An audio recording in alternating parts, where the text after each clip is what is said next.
Fala galerinha, dando sequência aí ao capítulo 2, vamos verificar agora a parte final aí de tabela periódica, tá? Bora lá! Bom, quando a gente trabalha aspectos das propriedades periódicas, lembrando que na aula passada a gente observou a apresentação da tabela, assim como formas de você localizar um elemento químico na tabela, tá? Então a gente viu a apresentação e localização, fechou?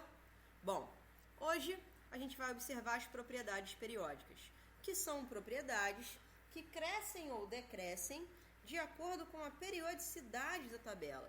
E o que é periodicidade, né? É uma ordem. E no caso da tabela periódica, a periodicidade é a ordem crescente através aí do número atômico, número de prótons, tá? Vamos começar falando então do raio atômico. Então, só para você ter uma noção, a ideia de raio a gente vai trazer lá da matemática, onde o raio vai ser a distância entre o centro de uma circunferência até a sua extremidade.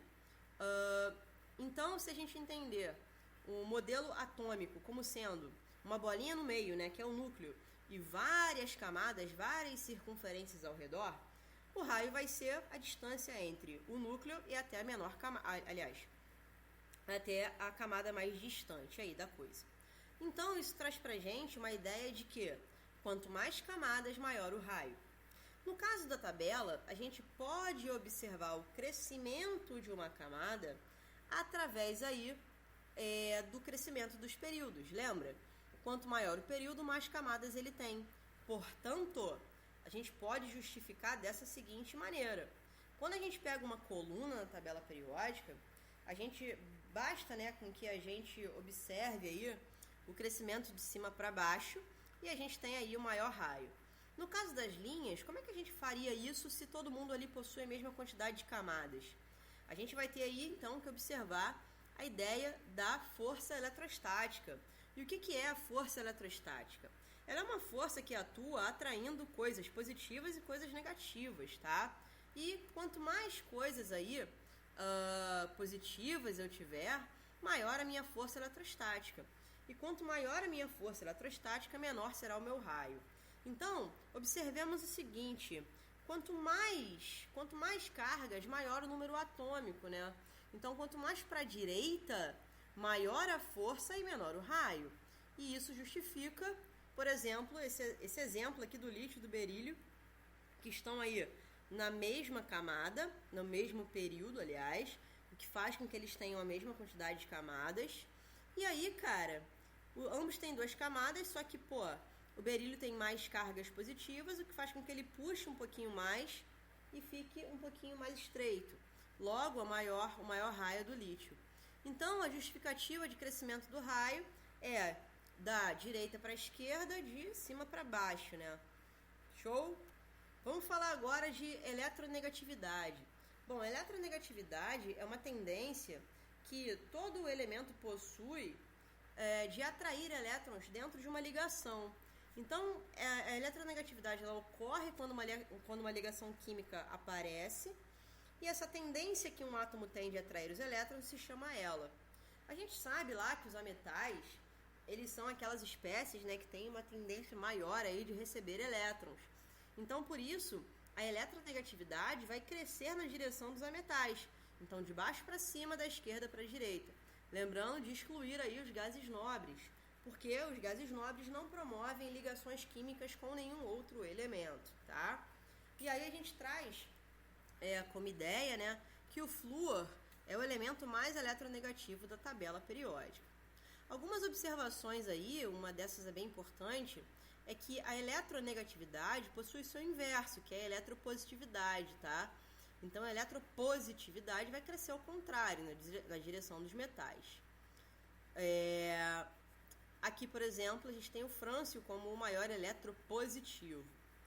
E no caso da tendência, a gente percebe então que os metais possuem uma tendência de serem mais positivos e os ametais tendência de serem mais negativos. Então, a metal tem uma tendência aí de formação de ânions, né, cargas negativas, e os metais tendência à formação de cátions, que são cargas positivas. Vamos falar agora de afinidade eletrônica, que é uma energia liberada, repara aqui no esquema, né? É uma energia que eu liberei depois que eu recebi um elétron. Então, recebe um elétron, libera uma energia, isso é a afinidade eletrônica.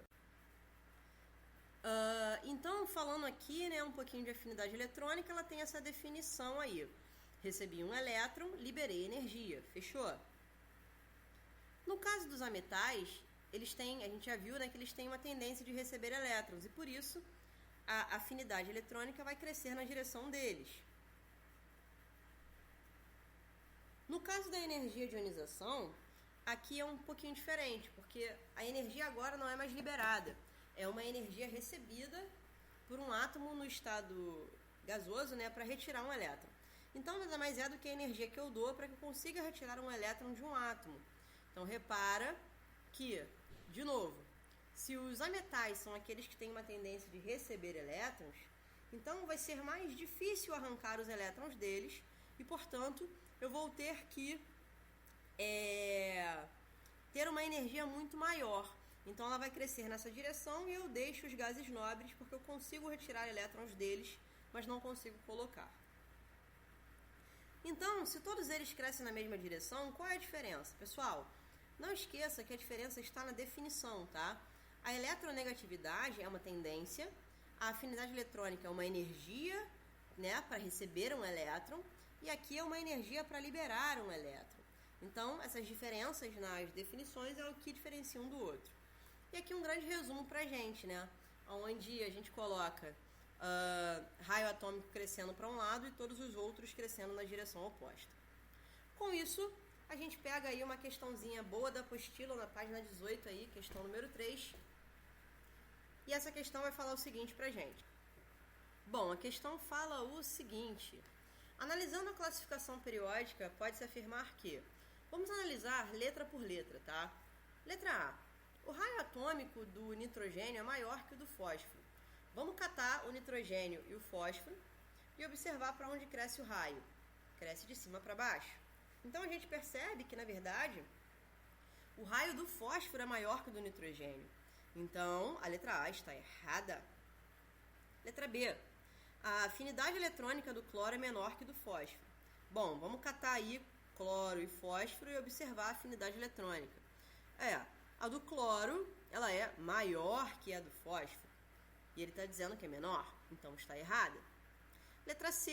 O raio do sódio é menor que o do magnésio. Bom, vamos observar aí. Cadê sódio e magnésio? Estão ali.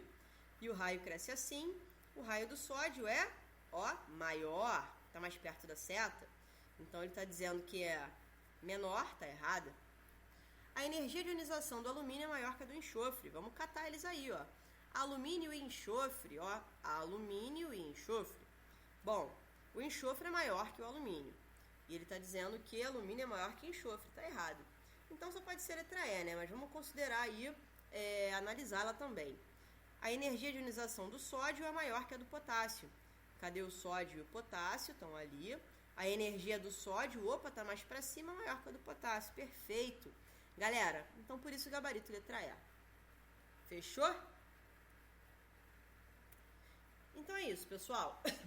Façam aí o exercício 2 da página 9 e a gente se vê na semana que vem com mais questões, com mais conteúdo aí do capítulo 2, fechando ele, tá? Um beijo e até lá.